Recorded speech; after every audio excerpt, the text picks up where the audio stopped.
اگر دنیا میں پیسہ سکون ملتا، پیسہ سکون دیتا، تو میرے بھائیوں دنیا میں کوئی آدمی بے سکون نہیں رہتا۔ دنیا میں کوئی آدمی جو پیسے کے لیے دوڑتا اور بھاگتا ہے، میرے بھائیوں جب پتہ چلتا ہے کہ میرے بیٹے کو لیور میں کینسر ہو گیا ہے۔ مولانا جرجس انصاری کے بیانات سننے کے لیے مولانا صاحب کے آفیشیل یوٹیوب چینل مولانا جرجس انصاری سپیچز کو سبسکرائب کریں۔ اور دیکھیے میرے ایک بہت اچھے دوست ہیں لکھنؤ کے اندر، بہت پیسے والے ہیں اور پراپرٹی کا کام کرتے ہیں، ڈیلر ہے وہ پراپرٹی اور زمین و جائیداد کا۔ کئی مرتبہ انہوں نے مجھے لکھنؤ میں بیچاروں نے اپنے ہاں بلایا اور دعوت دی، کئی مرتبہ وہ ہمیں لکھنؤ کی اچھی اچھی ہوٹلوں میں لے گئے کھانا کھانے کے لیے، لیکن خود بیچارے گرین سلاد کھا رہے ہیں، نہ چکن کھا رہے ہیں نہ مٹن کھا رہے ہیں، سعودی کی مندی تک کھلا رہے ہیں وہ ہمیں، لیکن بیچارے خود نہیں کھا رہے ہیں، کھیرا کھا رہے ہیں، گاجر کھا رہے ہیں، ککڑی کھا رہے ہیں۔ میں نے ان سے کہا لیجئے، کہا ہے مولانا صاحب اللہ تعالیٰ نے ان نعمتوں کو کھانا اب ہمارے نصیب سے چھین لیا ہے، ڈاکٹر نے منع کر دیا ہے، پیسے کی کمی نہیں ہے۔ 4500 روپے کا بل بیٹھا تھا کھانا کھلاتے وقت، ہم چند لوگوں کو 4500 روپے کا، لیکن نتیجہ آپ تعجب کریں گے کہ اس شخص نے نہ چکن کی کوئی بوٹی کھائی نہ مٹن کی کوئی بوٹی کھائی۔ کہیے ایسی دولت کس کام کی جو انسان کو سکون نہیں دے رہی ہے؟ فریج خرید سکتا ہے لیکن فریج کا پانی نہیں پی سکتا ہے۔ ڈاکٹر نے کہہ دیا گرم پانی پیو، تھرمس اپنے ساتھ لے کے چل رہے ہیں، پانی گرم کر رہے ہیں اور اس میں گرم کر کے پانی پی رہے ہیں۔ فریج خریدنے کی طاقت ہے لیکن فریج کا ٹھنڈا پانی پینا منع ہے۔ 800,000 روپے کلو کی مچھلی خریدنے کے لیے تیار، لیکن مچھلی منع، کھا نہیں سکتے ہو۔ ایک سے ایک قیمتی مٹھائی خریدنے کے لیے تیار، دولت ہے ان کے پاس، لیکن ڈاکٹر نے کہہ دیا ہے کہ مٹھائی نہیں کھا سکتے ہو، تمہاری شوگر 500 کے پار ہو چکی۔ دنیا میں دولت سکون نہیں دیتی ہے، دنیا میں پیسہ سکون نہیں دیتا ہے۔ اگر دنیا میں پیسہ سکون ملتا، پیسہ سکون دیتا، تو میرے بھائیوں دنیا میں کوئی آدمی بے سکون نہیں رہتا۔ دنیا میں کوئی آدمی جو پیسے کے لیے دوڑتا اور بھاگتا ہے، میرے بھائیوں جب پتہ چلتا ہے کہ میرے بیٹے کو لیور میں کینسر ہو گیا ہے، تو وہی پیسہ پھر وہ پانی کی طرح بہاتا ہے۔ جب پتہ چلتا ہے کہ میرے بیٹے کو برین ہیمریج ہو گیا ہے، تو پیسہ پانی کی طرح بہاتا ہے۔ جب پتہ چلتا ہے کہ میری بیوی کو ہارٹ اٹیک ہو گیا ہے، بائی پاس سرجری ہوگی، تو وہی پیسہ جس کو کمانے کے لیے ادھر ادھر چکر کھاتا تھا، لوگوں کے تانے اور گالیاں بھی سنتا تھا، محنت و مشقت بھی کرتا تھا، وہی پیسہ پانی کی طرح بہا رہا ہے۔ میرے بھائیوں یہ دولت سکون نہیں دے سکتی۔ الا بذکر اللہ تطمئن القلوب، اور لوگوں سکون چاہیے، اگر تمہیں اطمینان چاہیے تو اللہ کا ذکر کیا کرو، اللہ کے ذکر سے تمہارے دلوں کو سکون ملے گا، تمہارے دلوں کو اطمینان ملے گا، تمہارے دلوں کو سکون آئے گا۔ نیکیوں کے کام میں ایک دوسرے سے آگے بڑھنے کی کوشش کرو۔ وَسَارِعُوا إِلَىٰ مَغْفِرَةٍ مِّن رَبِّكُمْ وَجَنَّةٍ، اللہ تبارک و تعالیٰ کہہ رہا ہے نیک کام کو کرنے میں جلدی کرو، اپنے رب کی مغفرت چاہنے میں جلدی کرو، اور اس جنت کو حاصل کرنے میں جلدی کرو۔ عرضها السماوات والارض، جس کا رقبہ، جس کی لمبائی اور چوڑائی زمین و آسمان کے برابر، جنت میں سب سے کم جگہ جس کو ملے گی، سب سے کم زمین کا ٹکڑا، یعنی دنیا میں کوئی تو ایسا ہوگا، دنیا میں کوئی تو ایسا ہوگا جس نے سب سے کم نیکیاں کی ہوں گی، جس نے سب سے کم نیکیاں کی ہوں گی، دنیا میں کوئی تو ایسا ہوگا لیکن اس کو جنت مل جائے۔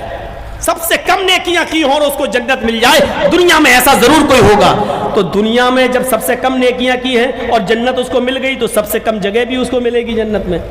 چلو جنت تو پا گیا لیکن سب سے کم جگہ ملے گی. جانتے ہو جنت میں سب سے کم جگہ جس شخص کو ملے گی وہ جگہ بھی کتنی ہوگی؟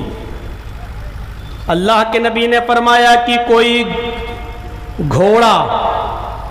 گھوڑے پر بیٹھ کر جنتی کو جو سب سے کم جگہ ملے گی وہ بھی اتنی ہوگی کہ وہ اپنی اس گھر کے اس کونے پر بیٹھ کر, گھوڑے پر بیٹھ کر سفر کرے اور 100 سال تک وہ گھوڑا دوڑتا رہے, چلتا رہے. 100 سال کے بعد وہ گھوڑا جہاں رکے گا, 100 سال کے بعد وہ گھوڑا جہاں رکے گا وہ جنتی کی سب سے کم جگہ ہوگی. یعنی جس کو سب سے کم جگہ ملے گی اس کو اتنی جگہ ملے گی. اب آپ اندازہ لگا سکتے ہیں اور غور کر سکتے ہیں, یہ سب سے کم نیک عمل کرنے والے جنتی کا انعام ہے, اس کو جنت میں اتنی جگہ ملے گی. تو جن سے زیادہ نیکیاں کی ہوں گی اور نیکیوں کے کاموں میں دوسرے سے آگے بڑھا ہوگا, میرے بھائیوں اس کا حال کیا ہوگا؟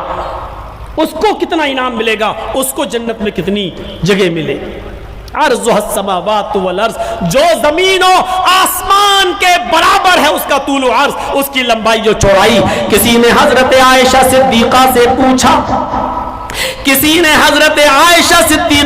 پوچھا, امی عائشہ اللہ کے نبی مسجد میں کتنی نماز پڑھتے ہیں ہمیں معلوم ہے, اللہ کے نبی غریبوں کی کتنی مدد کرتے ہیں ہمیں معلوم ہے, اللہ کے نبی کا کیا سلوک ہے یتیموں کے ساتھ, غریبوں کے ساتھ, بیواؤں کے ساتھ اور پڑوسیوں کے ساتھ ہمیں معلوم ہے.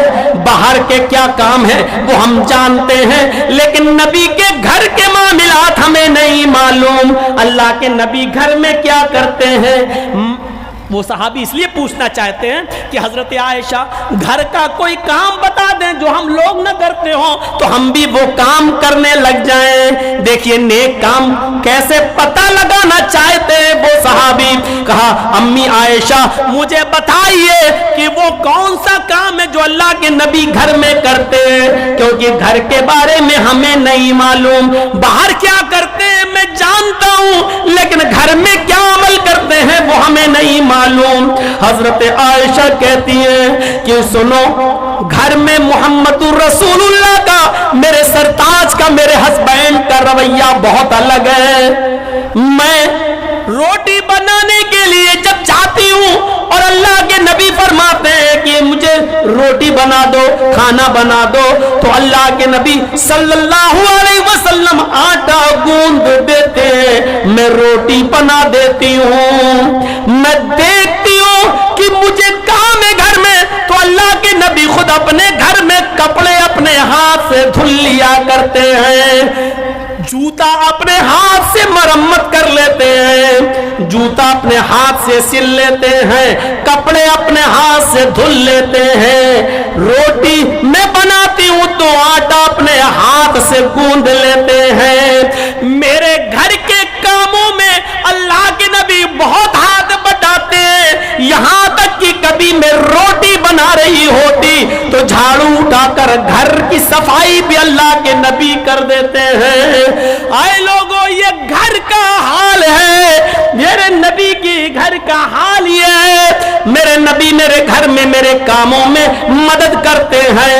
اب سنیے گھر کا حال ایک اور بتاتی ہیں کہ لوگوں اس کے ساتھ ساتھ اللہ کی عبادت, یہ تو گھر کے کام ہوئے دنیاوی کام, لیکن عبادت کا جہاں تک تعلق ہے تو سنیے کبھی کبھی ایسا ہوتا ہے کہ ہمیں تھوڑا بہت ٹائم ملتا ہے تو اللہ کے نبی صلی اللہ علیہ وسلم اور ہم دونوں پاس پاس ہوتے, میں بیٹھی رہتی, میں اللہ کے نبی کے سر کو اپنی گود میں رکھ لیتی, اللہ کے نبی کے سر کو دبا رہی ہوتی, اللہ کے نبی ہم سے ہنسی و مذاق کر رہے ہوتے, میاں بیوی ہیں ہم سے لطف اندوز ہوتے, بوس و کنار کر رہے ہوتے, مجھے اپنی آغوش میں لیتے, مجھے چوم رہے ہوتے, مجھے بوسا دے رہے ہوتے, ہنسی و مذاق کر رہے ہوتے ہم لوگ. ابھی ہنسی و مذاق میں ہوتے، ابھی ہم لوگ آپس میں ایک دوسرے سے ہنسی و مذاق اور دل لگی کر رہے ہوتے کہ اتنے میں حضرت بلال کی اذان کی آواز آتی، اللہ اکبر اللہ اکبر۔ جیسے حضرت بلال کے اذان کی آواز اللہ کے رسول کے کان میں جاتی، اللہ کا نام سنتے فوراً مجھے دھکا دے دیتے، فوراً میری گود سے اٹھ جاتے، میں پکڑنے کی کوشش کرتی، اتنی جلدی کیا ہے، ابھی تو اذان ہو رہی ہے، اذان ختم ہو جانے دیجئے۔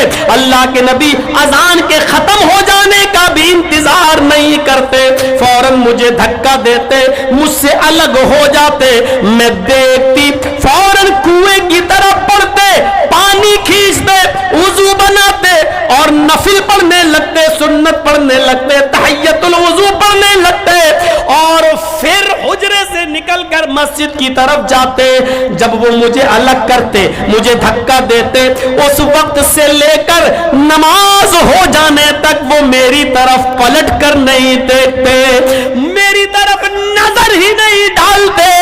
کعبے کے رب کی قسم ایسا لگتا جیسے محمد رسول اللہ ہم سے ناراض ہیں، ایسا لگتا جیسے مہینے ہو گئے ہم سے بات نہیں کی ہے۔ یعنی پیار کر رہے ہوتے، محبت کر رہے ہوتے، بوس و کنار کر رہے ہوتے، دل لگی کر رہے ہوتے، ہنسی مذاق کر رہے ہوتے، میرا حق مجھے دیتے، لیکن اللہ اکبر کی آواز سنتے، اذان کی آواز آتی، مجھے چھوڑ دیتے، فراموش کر دیتے اور ایسا لگتا جیسے مجھے جانتے ہی نہیں۔ یعنی پھر نیک کام کرنے میں، عبادت کے لیے اتنی جلدی کرتے کہ پھر مجھے بھول جاتے۔ سارعوا الی مغفرۃ من ربکم، اپنے رب کی مغفرت کی طرف جلدی بڑھو، اپنے رب کی مغفرت کی طرف اور جنت کی طرف جلدی کرو۔ اس واقعے سے ہمیں اور آپ کو سیکھ لینی چاہیے، اس واقعے سے ہمیں اور آپ کو پتہ لگانا، یہ احساس کرنا چاہیے کہ اپنی بیوی کو حق تو دے رہے ہیں، اپنی بیوی کو ٹائم تو دے رہے ہیں، اپنے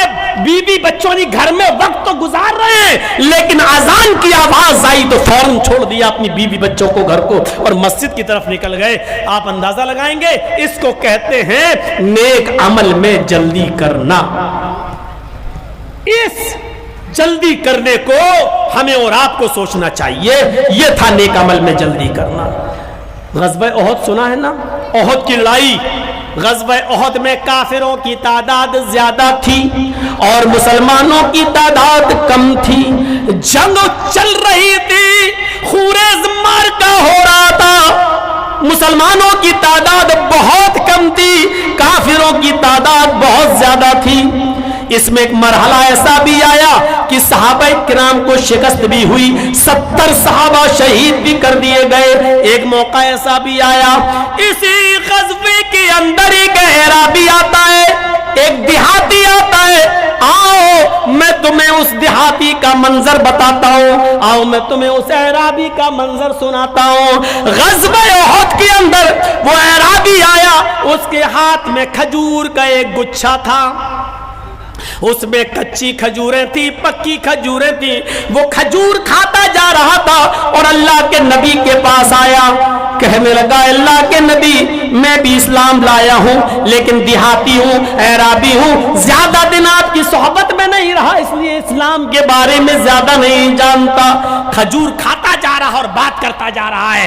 اللہ کے نبی نے کہا کیا جاننا چاہتے ہو؟ کہا یہ کیا ہو رہا ہے؟ آپ نے فرمایا غزوہ ہو رہا ہے، جنگ ہو رہا ہے۔ فرمایا اس غزوے میں کیا ہے؟ فرمایا تلوار لے کر لڑنا پڑتا ہے، اگر تم نے کافر کو مار دیا تو غازی کہلاؤ گے، زندہ بچ گئے تو غازی کہلاؤ گے۔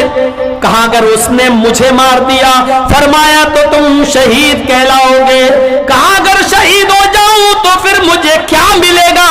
اللہ کے نبی نے فرمایا جنت۔ جنت جانتا تھا، جنت کے بارے میں سن رکھا تھا، کہنے لگا اے اللہ کے نبی اگر میں اس غزوے میں شریک ہو گیا، تلوار چلانے لگا، اگر میں زندہ بچ گیا تو غازی کہلاؤں گا۔ فرمایا ہاں، اور اگر لڑتے لڑتے میں مارا جاؤں تو شہید ہو جاؤں گا۔